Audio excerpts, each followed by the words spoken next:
Good morning students. आज हम लोग एप्लीकेशन पढ़ेंगे। एप्लीकेशन गॉस थ्योरम के जो एप्लीकेशंस थे वो हम पढ़ेंगे। तो सबसे पहला जो एप्लीकेशन है वो है field to an infinity long straight uniformly charge wire. ठीक है, तो इसमें क्या कह रहा है कि पहले एप्लीकेशन में ये बोल रहा है कि एक इनफाइनाइट चार्ज्ड वायर है हमारे पास, ठीक है, और उससे आर डिस्टेंस पर इलेक्ट्रिक फील्ड की हमको इंटेंसिटी फाइंड करनी है और उसमें यूज़ करना है हमको गॉस थ्योरम का।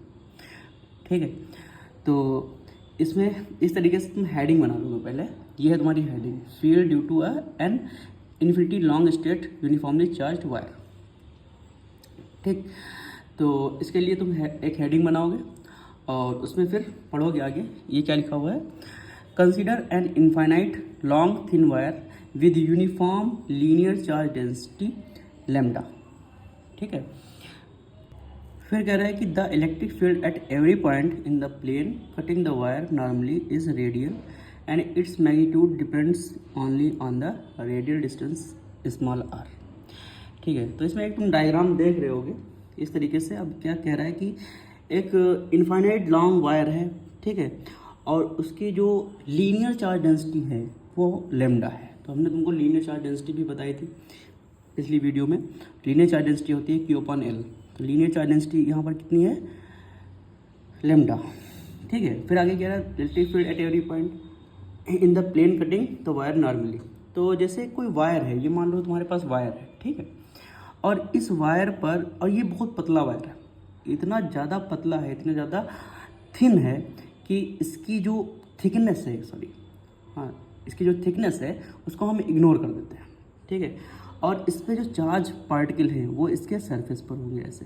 ठीक है, तो ये कह रहा है कि इन चार्ज पार्टिकल की वजह से, एक चार्ज यहाँ पर, एक चार्ज यहाँ पर, ठीक है, यूनिफॉर्मली चार्ज डिस्ट्रीब्यूशन है यहाँ पर, ध्यान रखना, यहाँ पर चार्ज होंगे। उसकी वजह से जो इलेक्ट्रिक फील्ड डेवलप होगी वो इस वायर के चारों तरफ होगी, रेडियली होगी। मतलब रेडियली का मतलब होता है रेडियस के अलॉन्ग। ठीक है, तो इलेक्ट्रिक फील्ड लाइंस ऐसे जा रही होंगी, ऐसे जा रही होंगी, ऐसे जा रही होंगी और ऐसे जा रही होंगी, रेडियली होंगी। ठीक है, क्लियर है इतना? ठीक, और इस रेडियल जो चार्ज डिस्टेंस तुम्हारी, ठीक है, ये रेडियली जो इलेक्ट्रिक फील्ड लाइंस हैं, इसके वजह से जो इलेक्ट्रिक फील्ड है आर डिस्टेंस पर, यहाँ से आर डिस्टेंस पर, वो तुमको इसमें फाइंड करनी है। ठीक है, अभी डायग्राम बना के समझाएंगे। ठीक, पहले इसकी हम हिंदी देख लेते हैं, हिंदी में पढ़ लेते हैं एक बार। लिखा है गॉस प्रमेय के अनुप्रयोग। तो यहाँ पर लिखा हुआ है, हेडिंग पहले ये बनाओगे, एक समान अनंत लंबाई, ये छूट गया था, एक समान अनंत लंबाई के आवेशित तार के कारण विद्युत क्षेत्र। ठीक है, अब इसकी हिंदी पढ़ ले। देखो, हिंदी और इंग्लिश की थ्योरी थोड़ी अलग अलग है। माना अनंत लंबाई का एक तार है जिसका एक समान रेखिक आवेश घनत्व लैम्डा है। तार से लंबवत दूरी r पर स्थित एक बिंदु P है। P पर हमें विद्युत क्षेत्र की तीव्रता E वेक्टर ज्ञात करना है। अतः हम एक बेलनाकार गॉसियन पृष्ठ की परिकल्पना करते हैं जिसकी त्रिज्या r है, लंबाई l है तथा अक्ष के संपाती है। संपाती का मतलब होता है पैरेलल। ठीक है, तो दो पॉइंट यहाँ पर समझना है। एक तुम्हारा हो जाएगा संपाती, ठीक है, दूसरा तुम्हारा है गॉसियन सरफेस क्या होता है। ठीक है, गॉसियन सरफेस एक इमेजिनरी सरफेस होता है जो मटेरियल की जो स्ट्रक्चर होता है, मटेरियल का जो स्ट्रक्चर होता है उसके हिसाब से बनाया जाता है। ठीक, तो हम यहाँ पर डायग्राम बना रहे हैं। जैसे मान लो ये वायर है तुम्हारे पास, बहुत अच्छे से समझना इसको। ये वायर है और इस पर क्या है, चार्जेस है। अब देखो, वायर बहुत ज़्यादा थिन है, पतला है, तो इसकी थिकनेस को हम इग्नोर कर देंगे। ठीक है, अब होगा क्या इसकी वजह से, इलेक्ट्रिक फील्ड लाइन ऐसे जा रही होंगी, इलेक्ट्रिक फील्ड लाइन ऐसे जा रही होंगी। ठीक है, क्लियर? तो ये वायर कैसा है तुम्हारा, थिन, तो इसके आसपास इलेक्ट्रिक फील्ड लाइन्स होंगी। ठीक है, जिसकी वजह से एक सरफेस बनेगा और वो सरफेस बनेगा सिलेंड्रिकल, बेलनाकार। ठीक है, उसकी वजह से हम उस सरफेस को हम इस तरीके से कंसीडर कर लेंगे। तो इलेक्ट्रिक फील्ड लाइन इतने एरिया में जा रही है, मान लो ऐसे। ठीक है, तो ये वायर है, इसलिए यहाँ पर जो गॉसियन सरफेस माना गया है वो हम बेलनाकार मानेंगे, यानी कि सिलेंड्रिकल मानेंगे, ऐसे। ठीक है, अब इलेक्ट्रिक फील्ड लाइन इधर जा रही होंगी, इधर जा रही होंगी, लेकिन यहाँ से इलेक्ट्रिक फील्ड लाइन नहीं निकलेंगी, इस साइड में नहीं जाएंगी, ठीक है, क्योंकि ये वायर बहुत ज़्यादा थिक है, इस तरीके से इधर नहीं मानेंगे। क्लियर? इलेक्ट्रिक फील्ड लाइन इसके परपेंडिकुलर, इस वायर के परपेंडिकुलर ऐसे से निकल ले, ठीक है। तो यहीं पर एक छोटा सा सरफेस मान लेंगे, वो हो जाएगा सरफेस DS, एक सरफेस DS मान लोगे यहाँ पर। एक सरफेस हम यहाँ पर मानेंगे, वो भी DS है, फिलहाल DS मान लेंगे। एक सरफेस ये हो जाएगा DS। अब इसको समझना है, ठीक। यहाँ पर इतना क्लियर हो गया होगा कि वायर है, वायर पर चार्जेस हैं और चार्ज कैसे निकल रहे हैं, इस वायर के परपेंडिकुलर इलेक्ट्रिक फील्ड लाइंस निकल रही है, ठीक है, क्योंकि चार्जेस से जो इलेक्ट्रिक फील्ड लाइन निकलती हैं वो परपेंडिकुलर निकलती है सरफेस के। क्लियर है इतना? तो इलेक्ट्रिक फील्ड लाइन जब निकलेंगी तो यहाँ से तो बिल्कुल सीधी सीधी निकल जाएंगी, ठीक। और ये DS लिया है तुमने किस पर? सिलेंडर के सरफेस के ऊपर, तो इसका एरिया वेक्टर यानी कि n कैप क्या हो जाएगा, उसका डायरेक्शन इलेक्ट्रिक फील्ड के डायरेक्शन के पैरेलल होगा, ठीक है। ये क्लियर हो गया। तो यहाँ पर तो इलेक्ट्रिक फ्लक्स आ जाएगा इसका, ठीक, इस सरफेस का। यहाँ पर तुम देखोगे इलेक्ट्रिक फील्ड लाइन ऐसे जा रही है, लेकिन जो DS है इसका जो एरिया वेक्टर है n कैप वो ऐसे, दोनों के बीच में एंगल बन जाएगा 90 डिग्री का। ठीक इसी तरीके से तुम यहाँ पर देखोगे तो यहाँ पर क्या हो जाएगा, इलेक्ट्रिक फील्ड लाइन तुम्हारी ऊपर की तरफ है, यानी कि इलेक्ट्रिक फील्ड ऊपर की तरफ है, और DS जो तुम्हारा है वो DS कहाँ पर है, DS ये है, और इसका एरिया वेक्टर क्या हो जाएगा n कैप, वो ये हो जाएगा, ठीक। इतना समझ में आ गया होगा, दिख रहा है कि नहीं दिख रहा है, ठीक है, क्लियर है इतना? ओके। तो यहाँ पर अब हमको इतने वायर से मिलने वाला जो फ्लक्स है, टोटल फ्लक्स निकालना है, ठीक है। तो उसको मैथमेटिकल टर्म से कैसे निकालेंगे अब देखना है मुझे, ठीक है। तो यहाँ पर क्या है लिखा है, show the total electric flux over the surface, पूरे सरफेस से कितना इलेक्ट्रिक फ्लक्स निकलेगा वो तुमको बताना है। तो टोटल फ्लक्स जो हम फाइंड करेंगे तो यहाँ पर क्या लिखेंगे, phi equal to integration closed integration E vector dot ds vector, ठीक है। तो यहाँ पर जो ds है तो ये एक पर्टिकुलर एरिया के लिए नहीं है, यहाँ पर हम देखेंगे कि यहाँ पर है एक एरिया, ये है जो कर्व्ड सरफेस एरिया है जो वक्र पृष्ठ है बेलन का, ठीक है, वो है एक तुम्हारा ये सरफेस है और एक सरफेस ये है, तो 3 सरफेस हैं तुम्हारे पास, एक कर्व्ड सरफेस है और 2 तुम्हारे जो है बॉटम के सरफेस है, ठीक है। भाई बेलन में जो तुम्हारा सिलेंडर होगा 2 बॉटम होंगे, एक ये है, तो 2 सरफेस तो ये होगी और एक कर्व्ड सरफेस हो गया, ठीक है। तो इन सब का इंटीग्रेशन करेंगे तब हम फ्लक्स निकालेंगे। तो सबसे पहले इसका निकालेंगे, तो इसमें क्या हो जाएगा, देखोगे इसको लिखोगे इंटीग्रेशन क्लोज इंटीग्रेशन 1 यानी कि सरफेस 1 है कर्व्ड सरफेस, ई ds cos थीटा ऐसे लिख दोगे। फिर इसके लिए निकालोगे इंटीग्रेशन क्लोज इंटीग्रेशन 2 ई ds cos थीटा, फिर क्लोज इंटीग्रेशन 3 ई ds cos थीटा ऐसे लिखोगे। अब देखोगे एंगल सबका, ठीक है। तो यहाँ पर क्या क्या लिखोगे, फाई 1 ई ds cos थीटा। अब यहाँ पर n कैप और e वेक्टर दोनों एक ही डायरेक्शन में है, तो थीटा की वैल्यू क्या हो जाएगी 0, तो cos 0 लिख लोगे, ठीक है। फिर इंटीग्रेशन क्लोज इंटीग्रेशन लगाओगे ई ds। अब यहाँ पर एंगल कितना हो जाएगा इसके लिए, भाई n कैप इधर है e वेक्टर इधर है, तो दोनों के बीच में एंगल कितना हो गया 90 डिग्री। तो यहाँ पर क्या लिखोगे cos 90 डिग्री, ठीक है, ये चीज़ लिख लिया। फिर फाई 3 प्लस लगाओगे, यहाँ पर फाई 3 लिखोगे ई ds cos 90, इसके लिए भी 90 होगा, ठीक है, कि दोनों के बीच में एंगल कितना हो जाएगा 90 डिग्री।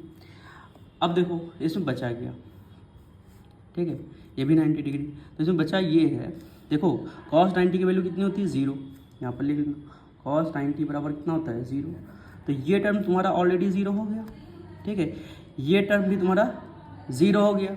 बचा क्या तुम्हारे पास, ये टर्म बचा।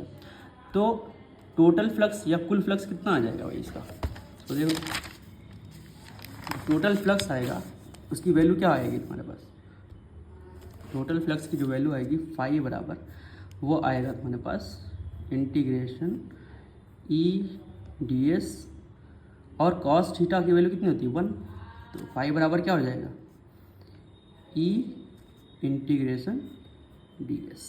ठीक है, वहाँ पर dA लिया था, यहाँ पर ds ले लिया था, कोई फ़र्क नहीं पड़ता, वेरिएबल है, कुछ भी मान सकते हो, ऐसा कोई प्रॉब्लम नहीं, कोई बाउंडेशन नहीं है इसके लिए। ठीक है, इतना समझ में आ गया होगा। ठीक, अब e की वैल्यू क्या होती है तुम्हारे पास, कांस्टेंट होती है, तो e तुम ऐसे ही लिखते रहोगे, लिख लोगे।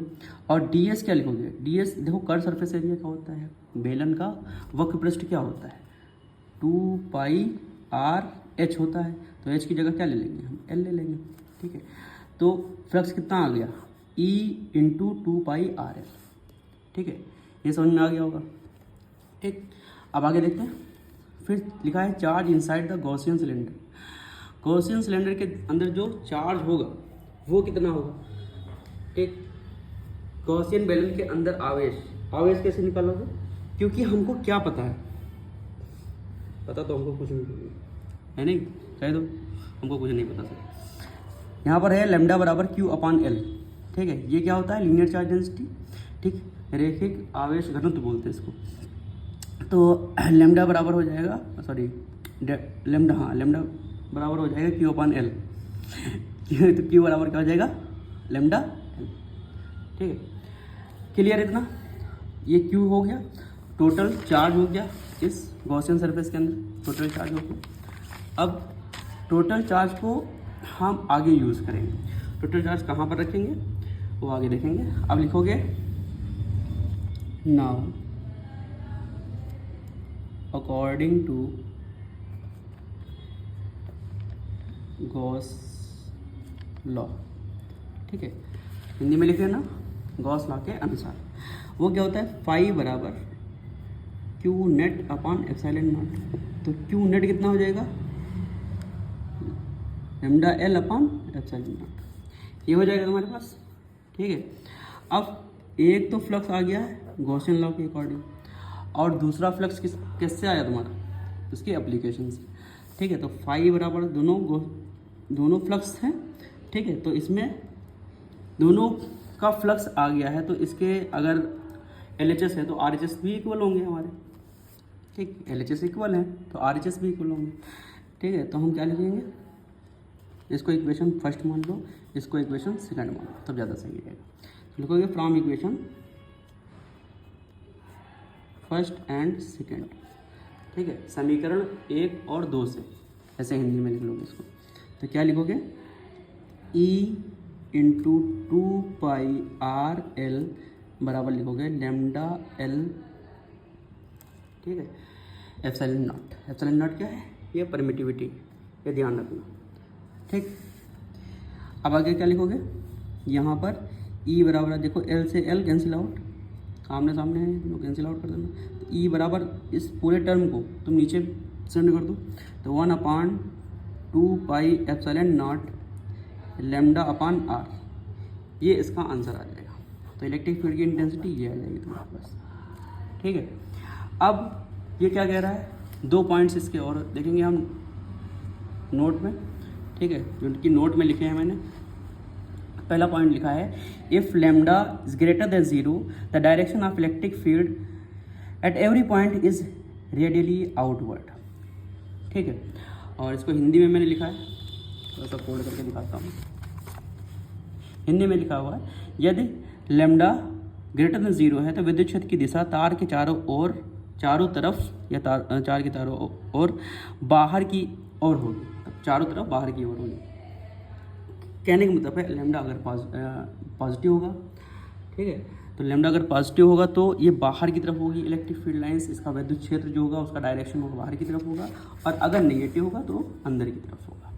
ठीक, नेगेटिव के लिए ये पॉइंट्स हैं लिखे हुए हैं। ठीक है, और दूसरी चीज़ ये दी है कि अगर E इजकल टू तुम्हारे पास E इजकल टू है, क्या फार्मूला क्या आया था, lambda upon 2 pi epsilon naught r, ये फार्मूला आया था। तो यहाँ पर अगर इन सब चीज़ों को कांस्टेंट मान लो तो E किस पे डिपेंड कर रहा है, ठीक, R पर डिपेंड कर रहा है। यानी कि R से जैसे जैसे डिस्टेंस दूर होती चली जाएगी, पॉइंट को दूर लेते चले जाएंगे। ये पॉइंट P हमने माना था, यहाँ पर ध्यान रखना, ये पॉइंट P था, ये इस R से ये पॉइंट जो है P R तार से R डिस्टेंस पर था, ये ध्यान रख लो। और आर है क्या, इस गॉसियन जो सिलेंडर है, गॉसियन सिलेंडर है, उसकी रेडियस है। अब जैसे जैसे आर इंक्रीज़ करेगा वैसे वैसे इसकी इंटेंसिटी भी डिक्रीज करेगी, क्योंकि इसमें जो रिलेशन है ई का वो इन्वर्स रिलेशन है, ई इन्वर्सली प्रोपोर्शनल आर। ठीक है, ओके।